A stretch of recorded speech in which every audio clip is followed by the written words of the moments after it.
मराठा आंदोलनाला पाठिंबा देण्यासाठी थेट बार्शीवरून आहे तो रेडा आलेला आहे। मी सध्या सिडको एक्झिबिशन मध्ये आहे। तुम्ही पाहताय की हा बार्शी या ठिकाणी रेडा जो होता तो आता नवी मुंबईमध्ये आणण्यात आलेला आहे आणि मराठा आंदोलनाला पाठिंबा देण्यासाठी थेट सादिक तांबोळे यांनी हा रेडा आता मुंबईमध्ये आणलेला आहे। काय म्हणाल, का तुम्हाला हा इथं आणावासा वाटला?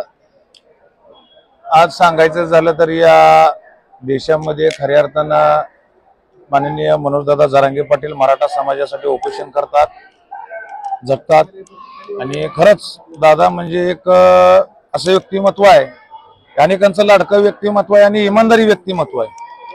त्यामुळं त्यांच्या प्रत्येक उपोषणाला आंदोलनाला हा आपला पशुचा आणि माझा तसेच व इतर आमच्या ग्रामस्थ मंडळीचा देखील फुल त्यांना पाठिंबा आहे आपला। मला तुम्ही हे मुंबईत घेऊन जाणार आहे का इथंच थांबवणार? आता मुंबईमध्ये घेऊन जायची आपली फार इच्छा आहे, पण तिथं गाड्या वगैरे ट्रॅफिक असल्यामुळे जाऊ शकत नाही। जर ट्रॅफिक मोकळं झालं तर आपण जायचा 100% प्रयत्न करू। जर तिथं पोलीस प्रशासन अडवलं तर त्यांचेही जे काही त्यांचे नियम आहेत त्या नियमाला आपण हे उल्लंघन नियमाचं करणार नाही। बस सजासजी गेली, जाऊन दिलं तर 10-15 मिनिटं आपण तिथं जाऊन तिथून लगेच रिटर्न आपण माघारी येणार आहोत, पण आता थांबणार आहे आपण, मुक्काम आहे आपला। नक्कीच आपण पाहतो की सरकारला आहे ते आंदोलकांची भाषा कळत नसल्यामुळे अखेर आपल्याला पशु प्राणी या ठिकाणी रेड्याला घेऊन यावं लागलं असल्याचं या ठिकाणी तांबोळे यांनी सांगितलेलं आहे। विनायक पाटील, माझा, नवी मुंबई। एबीपी माझा, उघडा डोळे बघा नीट।